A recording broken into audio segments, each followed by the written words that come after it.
I hate the moon. I am afraid of it. For when it shines on certain scenes, familiar and loved, it sometimes makes them unfamiliar and hideous.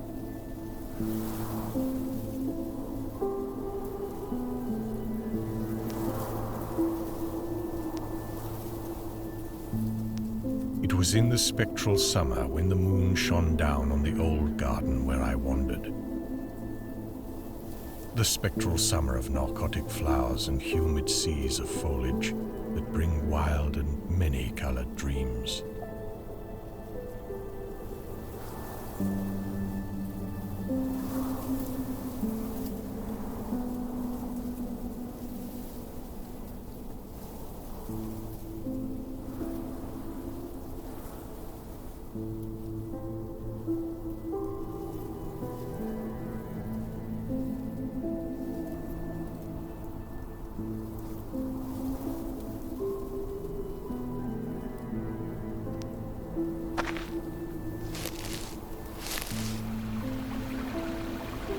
As I walked by the shallow crystal stream, I saw unwanted ripples tipped with yellow light, as if those placid waters were drawn on in restless currents to strange oceans that are not in the world.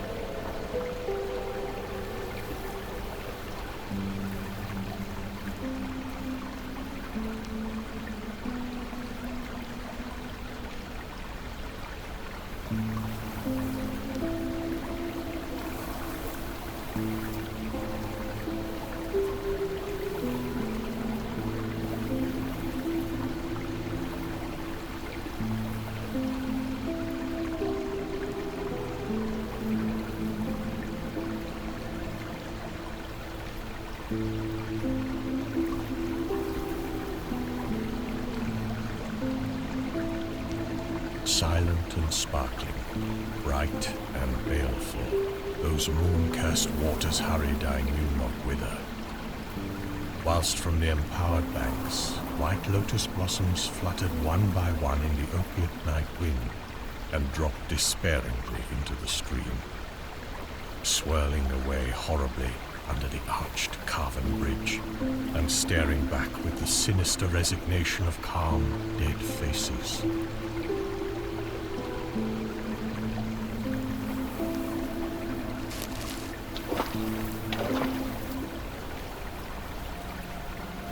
As I ran along the shore, brushing slipping flowers with heedless feet, and maddened ever by the fear of unknown things and the lure of the dead faces, I saw that the garden had no end under that moon.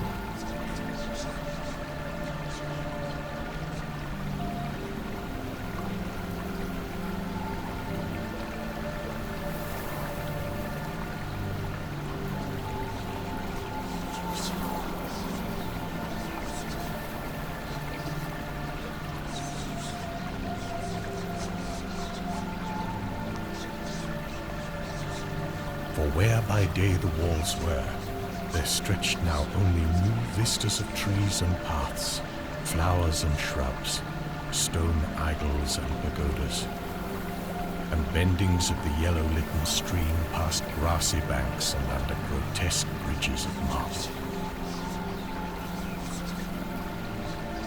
And the lips of the dead lotus faces whispered sadly and bade me to follow.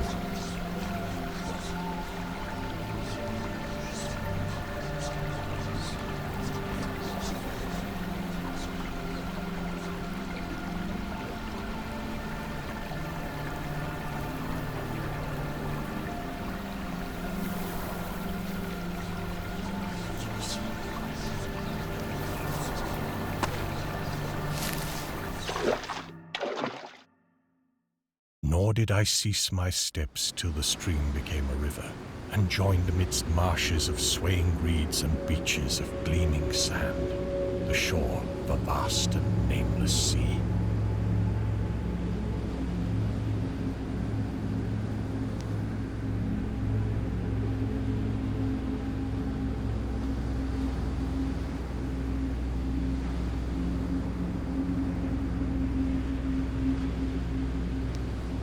Upon that sea the hateful moon shone, and over its unvocal waves weird perfumes brooded. And as I saw therein the lotus faces vanish, I longed for nets that I might capture them and learn from them the secrets which the moon had brought upon the night.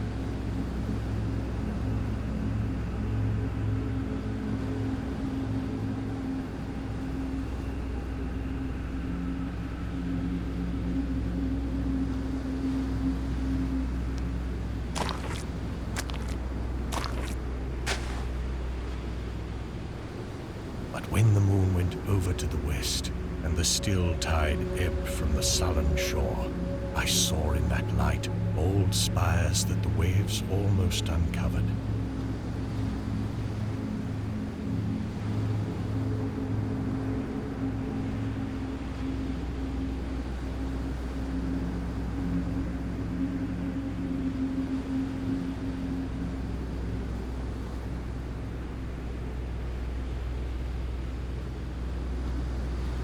White columns gay with festoons of green seaweed. And knowing that to this sunken place all the dead had come, I trembled and did not wish again to speak with the lotus faces.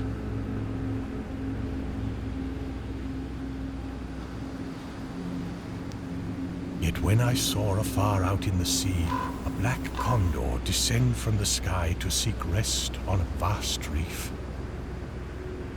I would fain have questioned him and asked him of those whom I had known when they were alive. This I would have asked him had he not been so far away, but he was very far and could not be seen at all when he drew nigh that gigantic reef.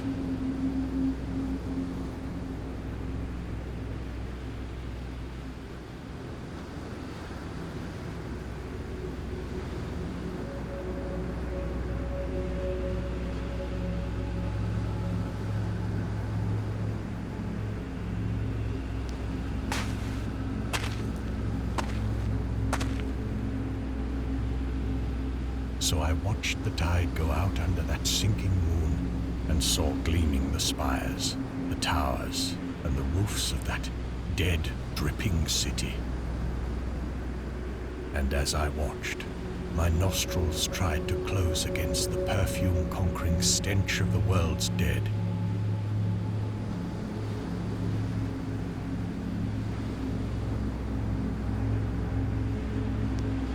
For truly, in this unplaced and forgotten spot, had all the flesh of the churchyards gathered for puffy sea worms to gnaw and glut upon.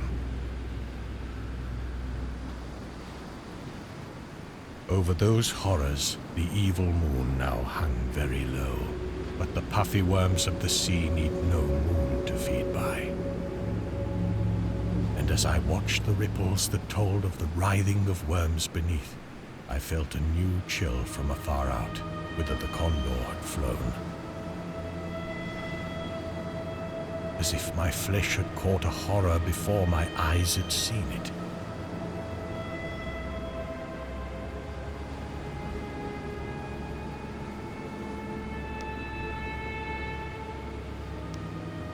Nor had my flesh trembled without cause, for when I raised my eyes, I saw that the waters had ebbed very low, shewing much of the vast reef whose rim I had seen before. And when I saw that this reef was but the black basalt crown of a shocking icon, whose monstrous forehead now shone in the dim moonlight, and whose vile hooves must paw the hellish ooze miles below, I shrieked and shrieked, lest the hidden face rise above the waters, and lest the hidden eyes look at me after the slinking away of that leering and treacherous yellow moon.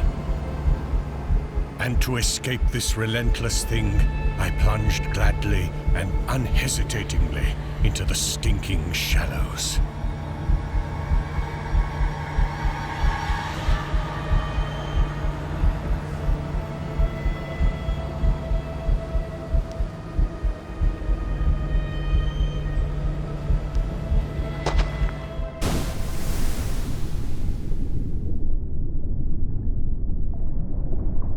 Amidst weedy walls and sunken streets, fat sea worms feast upon the world's dead.